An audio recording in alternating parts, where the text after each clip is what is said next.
Hi, I'm Pat Basu, President and CEO of Cancer Treatment Centers of America and the host of Focus on Cancer.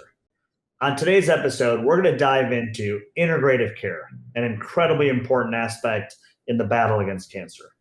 My special guest today is Carolyn Lammersfeld, a registered dietitian and a certified specialist in oncology nutrition who leads integrative cancer care at CTCA. Carolyn, thanks so much for being here. Thank you for having me today, Pat. I'm excited to be here. Well, as I said before, this is such an important topic in all of healthcare, but I would argue that it's probably there's no other disease where integrative cancer is as important as it is in cancer care. Let's just start at the very top here. Explain to us, what is integrative care? If you think about being treated for cancer, you want as many tools in the toolbox as possible. So integrative care is traditional cancer care, chemotherapy, radiation, surgery, immunotherapy, and then adding supportive care services to those that can be helpful for managing side effects, maintaining or improving quality of life, and helping people make lifestyle modifications for the future. Ideally under one roof and in a highly collaborative setting where everyone is communicating for the benefit of patients and to keep them safe. Fantastic, and it's such an important concept that I think intrinsically most people understand, but so often in American healthcare doesn't get delivered. That comprehensive, meaning complete, and that sort of coordinated level of care that, as I said before, is a part of almost every medical disease. I mean, as a doctor, you want this in diabetes, you want this in cardiac care, but in cancer, where I often say it's as much of a disease of the body as it is a disease of the mind and the spirit, this is particularly important. So I think your definition really captures the addressing of all of that, but all of it in a coordinated fashion. And you mentioned the word side effect and side effect management. What do you mean by that? So what we do, or ideally what you want is you want medical management of your side effects, right? So many things can be done there. But in addition to that, you have services available. You mentioned emotional support. So behavioral health, naturopathic support, nutrition support, spiritual support, pain management, oncology rehabilitation, all of those individuals who have experience working with people with cancer, they're documenting in the same medical record as a patient's oncologist and oncology care team. And so it's very, very collaborative, high amount of communication to make sure individuals are using things that can potentially be helpful for what they're experiencing and also not interact with any of their traditional cancer treatments from a safety standpoint. Yeah, absolutely. And I think there can sometimes be a misconception in healthcare and in integrative cancer and cancer that this is not we should be clear this is not a replacement to, a necessary surgery or a chemotherapy or, an MRI or an image guided, therapy that might be required, radiation oncology in that category. This is a part, as you said before, and probably worth consistently repeating, an entire package of therapy that wraps around the patient, that is helping the patient. So it's not there to replace that radiation oncology treatment. It's there to help manage the side effects that may come from it, help manage a patient's ability to endure that, help ensure that through nutritional support that a patient is strong enough to endure their chemotherapy. So these things are not ors, they're not substitutes for their ands. They are adjunctive to each other. Can you kind of say more about that piece? Because I think that is one of the misconceptions that I sometimes hear from patients. Absolutely, and it's an important clarification. And there are alternative medicine options out there, and this is not what we're talking about. We're talking about integrating some of these supportive care services with traditional cancer treatment. So you want the individuals providing your supportive care to know exactly what your cancer treatment plan is, so they know what you might experience, what you might be experiencing, what might be helpful, and what's safe. But we're absolutely not talking about using any of these, diet, for example, any kind of diet or other approach to manage cancer, to treat cancer in lieu of traditional cancer treatment. It is a supportive role, and done in a collaborative setting where everyone is communicating and know where they can help, from the evidence standpoint of what may help and not cause harm. And in many cases, some of our naturopathic support team are actually educating and counseling people and taking them off of things that they may be using that don't have any evidence of benefit for their type of cancer or their type of treatment, or may not be safe. Herbs and other dietary supplements have the potential to interact with cancer treatments and make them less effective, which you wouldn't want, or potentially increase side effects, which is we're talking about, managing, and again, potentially cause harm. So it's really having all those individuals work collaboratively, but definitely not a replacement for traditional cancer care. No, I think that's so well said, Carolyn, and you bring up such an important point that in our everyday lives, the medications we take, the diet that we ingest, even the metabolic rate due to our exercise or other things can have such an impact on how a medication gets processed and how it gets,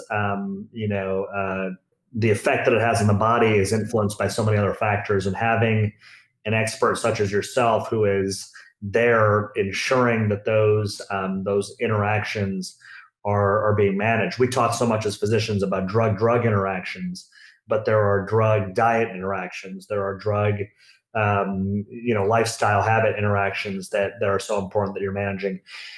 And in addition, one of the tough things about cancer is that sometimes the therapy is just so hard, right? And it's about continuing that fight. There's a patient who one time, it was phenomenal. He said to me, he said, Dr. Basu, it was a fight between me and the cancer, and my goal was to fight harder until the cancer gave up, and the cancer gave up. But implicit in what he said to me, and it stuck with me, is that there is a duration of this fight where, in his case, he had to put up with a loss of weight and a loss of strength.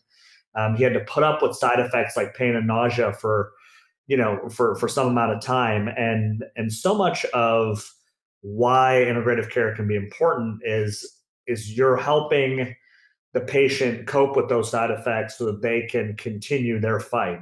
Can you kind of expound on that? Sure. I think some people come in knowing that about cancer treatment, and many come in maybe not understanding, or maybe not completely expecting the degree of, for example, sometimes pain, fatigue, nutritional issues, malnutrition that they may be at risk for, or they may experience. And so having that team of individuals that can continually be assessing for that, the whole team assessing for that, and getting individuals in to see those services and learn about those modalities sooner rather than later, so that hopefully you're not losing a large amount of weight, which can delay treatment or interrupt treatment. And there are some smaller studies we look to out there. There are some studies where individuals, women who had surgery for breast cancer, were exposed to psychologist-led groups. That was the experiment, and then the control group did not have that usual care. And the individuals that had that support that helped them with a number of different behaviors where they could participate in their care and have some control, those individuals actually had improvements in their quality of life. And interestingly, had less ER visits, hospitalizations, and 11 years later follow-up actually had lower risk of recurrence and lower risk of death from cancer. And then there are some newer studies that have actually looked at symptom managed monitoring, where individuals were, one group was monitored, one group received usual care, and the group that had their symptoms monitored and interventions at times when needed, not surprisingly, did better too, as far as quality of life and some of those other things we look like ability to continue cancer treatment, to control their cancer. That's really powerful. You and I always approach cancer through certainly a couple of lenses. The first lens always being that human element, that mother standard of care, that per individual. You absolutely hit on one of the things that makes this so powerful to me is that there is overwhelming evidence, data driven, statistically significant evidence that doing this leads to better outcomes. Everything we're talking about here leads to greater survival, adding more years to life, greater quality of life, adding more, life to years, as I like to say. And it's overwhelming. I mean, in our practice, Carolyn, I often say that one of the reasons I'm proud of the outcomes that we have in terms of survival is very much driven by the fact that we pay such close attention to symptom management. So I'm really glad that you mentioned that. And you also mentioned this idea that patients come at this with a differing level of expectation of what their treatment is going to entail.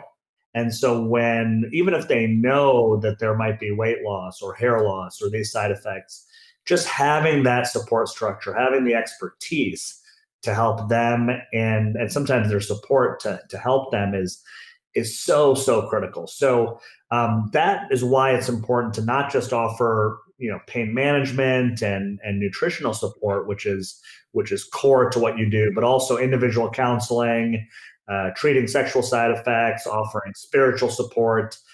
That's a big part of the comprehensive integrative care as well, correct? Absolutely. And it can help with many of the things we're talking about, pain, fatigue.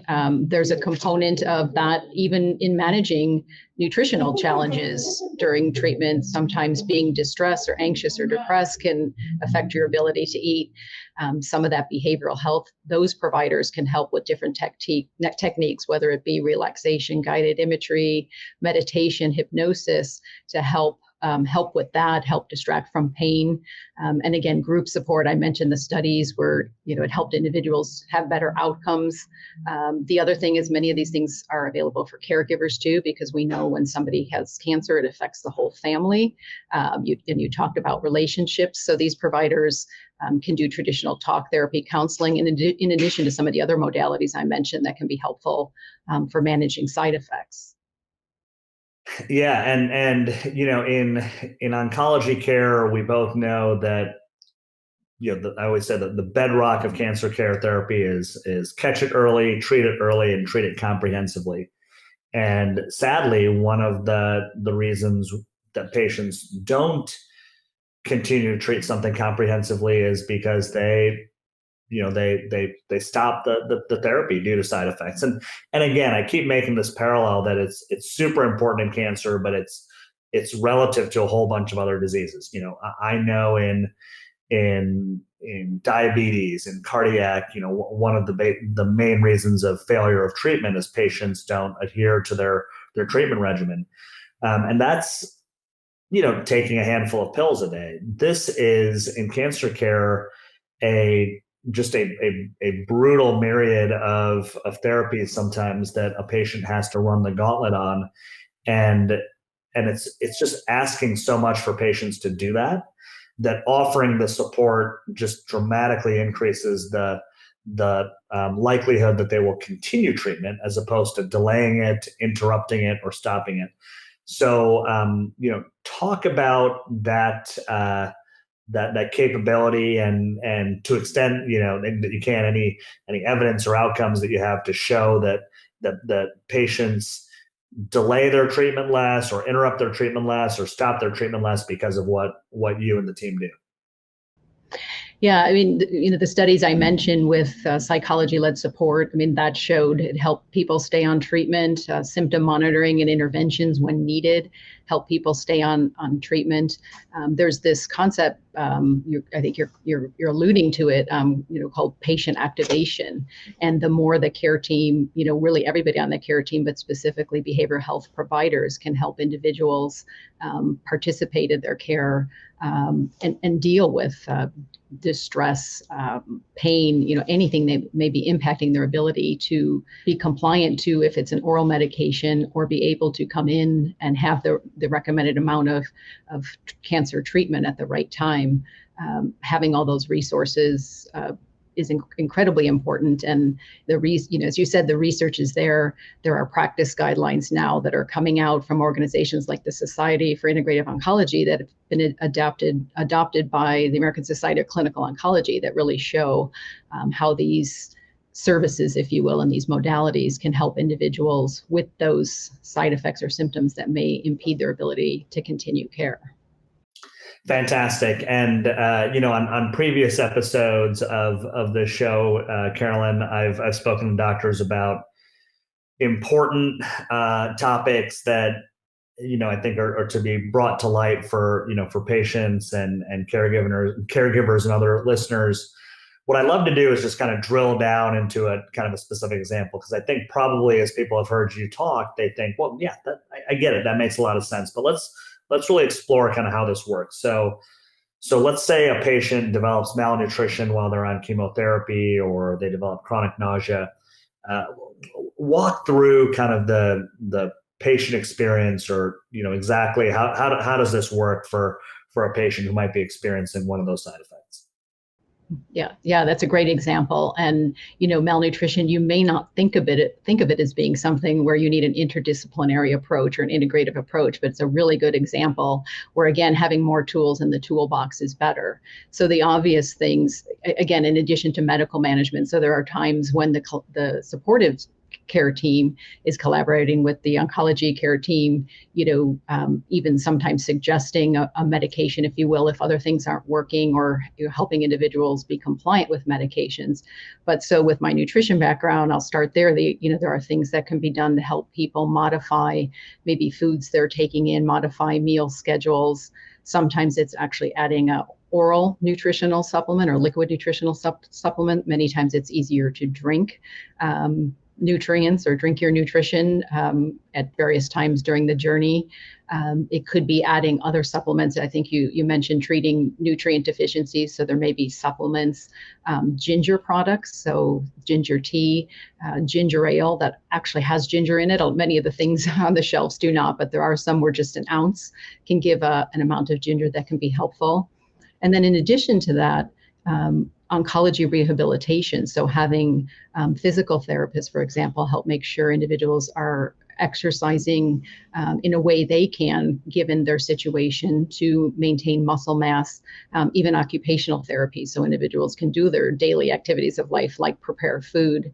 And then you layer on, I think I mentioned earlier, behavioral health to deal with any anxiety, distress, depression that's impacting eating, or distraction techniques for nausea, pain, and then naturopathic support. So there may be other natural products that can be added that can help with what we call nutrition impact symptoms, or symptoms that are making it difficult to eat, and potentially even address some of the underlying metabolic changes that can happen from cancer and cancer treatments.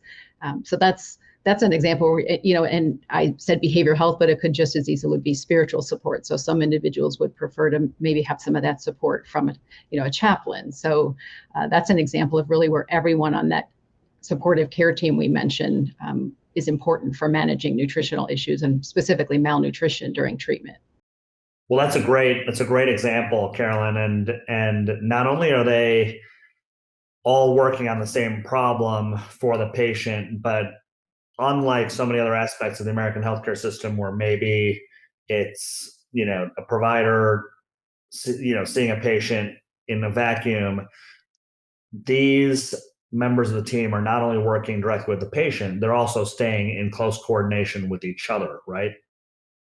Right, absolutely. Many times working, in the same general area, sharing consultation rooms, if you will. There are often huddles, rounds, where the team is, again, talking about patient care together, and understanding, what's happening, and suggesting where they might be helpful, or where someone else might be helpful that isn't present at that moment. And the fact that everybody's working in close proximity, documenting the same medical records so that information would be there, but more real time, you could share, some concerns, what was discussed. It also can prevent somebody having to somebody having to answer the same questions, right? That person that was in here just asked me the same questions, and so being able to relay some of that saves some time repeating questions for individuals. Well, Carolyn, I think that's just such a great walkthrough and an example on an incredibly common issue or side effect that patients deal with in the nutritional realm or in the nausea and vomiting realm. Another one that is just incredibly common in cancer patients, a study by the National Cancer Institute shows that maybe up to 50% of patients deal with pain as a major side effect, and up to 80% with advanced stage cancer. So, pain is certainly one of those areas that it can be debilitating for patients. It can be a reason why they stop or interrupt their treatment. Oftentimes it can be metastatic disease. It can be, mass effect. It can be just other, sometimes harder to diagnose sources of pain. And so, there's a variety of medical techniques that we use to try and address a patient's pain. In addition to that, tell us, how the integrative care approach works to handling a cancer patient's symptoms of pain.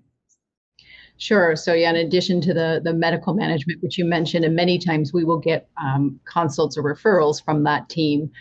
So as you can imagine, oncology rehabilitation would be very much involved with somebody with pain. So you may have a physical therapist working on range of motion exercises, an occupational therapist helping individuals be able to do their activities of daily living, shower, prepare food, go to work. Speech therapy, if there's pain with swallowing. So there might be texture modifications for food. And then, of course, the nutritionist or dietitian can help with that as well. And then swallowing exercises that can help. Behavioral health, we talked a little bit about that. So there's, in addition to counseling and talk therapy about how distressing pain can be. There also are some modalities like relaxation training, guided imagery, meditation, hypnosis, a number of techniques that can be taught that individuals can do on their own that has been shown to help distract from pain in combination with some of the other therapies and medical management. So those are a couple examples of how pain might be addressed. And again, there's spiritual pain. So individuals may want to talk with the spiritual care team about those types of issues, whatever they may be. Some of those questions we have when we have pain and we're dealing with a serious illness. Absolutely. I mean, the very definition of a symptom that all of us as human beings acknowledge and look to seek relief from, but as I mentioned before, is such a common occurrence in cancer patients, but such a powerful integrative therapy that you and the team help lead. So I think we've talked about a really common example in the nutritional arena, in the pain arena. There's a couple more that I think are very common. Sadly, emotional and behavioral conditions are very, very common during the course of treating cancer. And studies show that at least a third of patients experience some emotional or behavioral distress. Just personally speaking, my personal opinion is that it's probably way higher than that. In talking to patients, I think it's almost ubiquitous that patients struggle with some behavioral challenge during this time, and integrative care is a very powerful therapy for that. Let's kind of transition to, we've talked a lot about the active therapy, but one of the bright spots in cancer care, something that I know we're very proud of, is survivorship. The idea that we have more cancer survivors today than any other point in human history. I certainly believe it's due to the advances in cancer care, including integrative care, as the effect on survivorship is more positive, the better we get at treating it.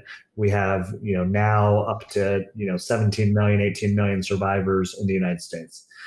And integrative care is not just useful in the active disease of cancer, but also in the survivorship phase. Isn't that right? That's correct. Yes. In fact, survivorship care plans have lifestyle modification included in them. And so that can include diet, exercise, smoking cessation. So, for example, and I mentioned, these services, one of the benefits is helping people with lifestyle modification for the future, survivorship, which can be started during treatment. And so diet is an important component of that. Um, Obesity is one of the risk factors for cancer recurrence that many people are not aware of. Next to smoking, it is the leading modifiable risk factor for 13 cancers. And there's some projections that by 2030, it may overtake tobacco as a risk factor. So working with diet and exercise, if people have extra body weight, helping them lose that. And the diet recommendations for all cancer survivors can help with that. So moving towards more of a plant-based diet with less meat, less processed foods, refined foods, sugars, and maybe smaller portions for individuals who have extra weight. Exercise, the current recommendations are 150 to 300 minutes of moderate activity per week. It could be 75 to 150 if you're, vigorously exercising.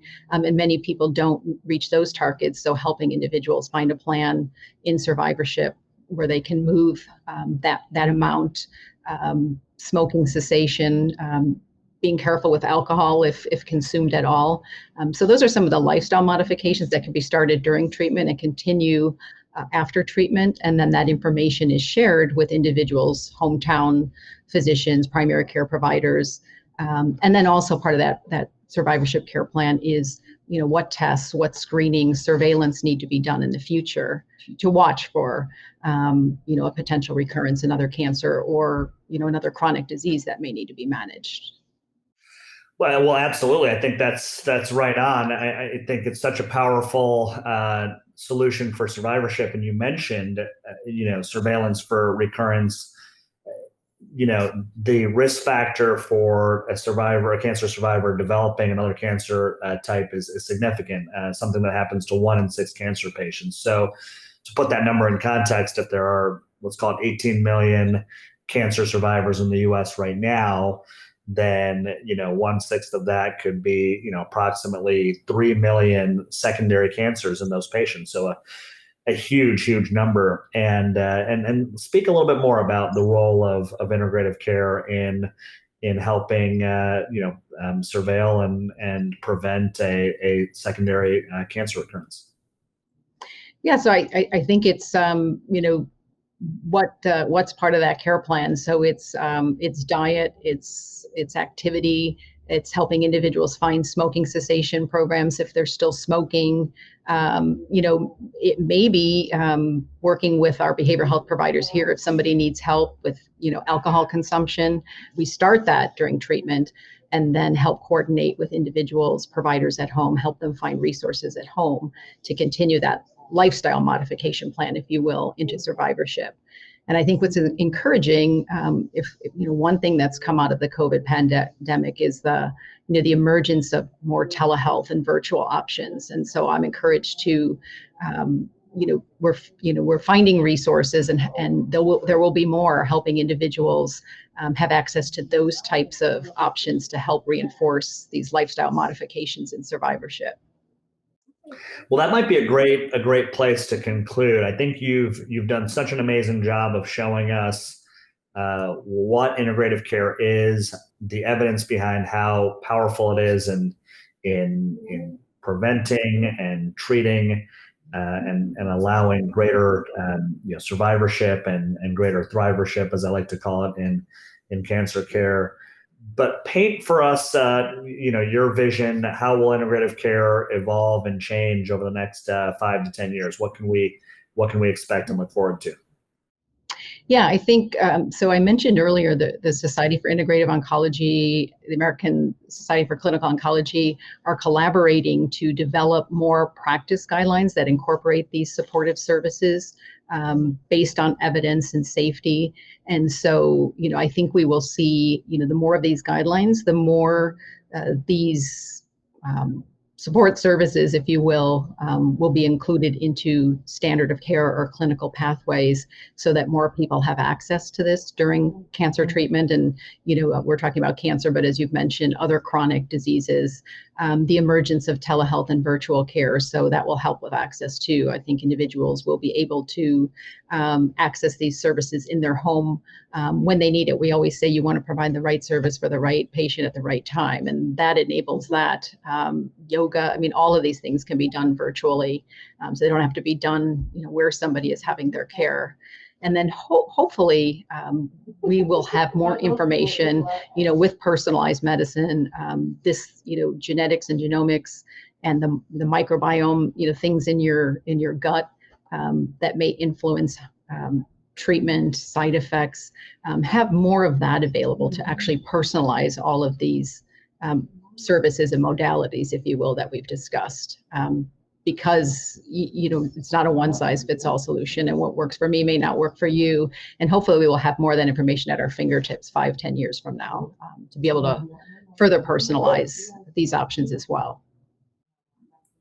Absolutely. Well, so much to look forward there. And finally, Carolyn, just, I know you personally as a colleague, and I know how amazing you are with patients. What advice might you have for any of our listeners who may have heard this episode, or things that you'd want to leave them with?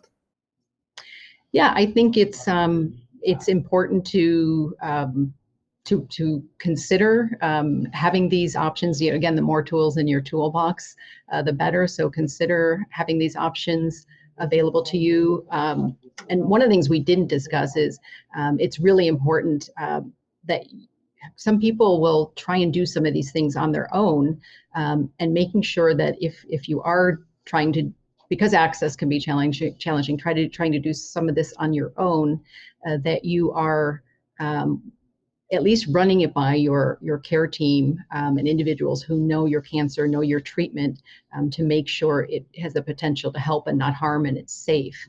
I think access is improving, and it will continue to improve. Don't be afraid to ask your care team if these things are available where you're being treated. They may be, and you just haven't been oriented to them. And if not, can they help you find these types of providers that have background in cancer and will communicate with your oncology care team to make sure you're safe. Well, thank you so much for ending with that advice. Thank you so much, Carolyn, for taking the time. I think this has been just a really fantastic dive into, as I said before, a remarkably powerful area of fighting and treating cancer. So thank you for all that you do. Thank you for taking the time, for being here, and really appreciate it. We'll talk to you soon. Thank you. Thank you for having me.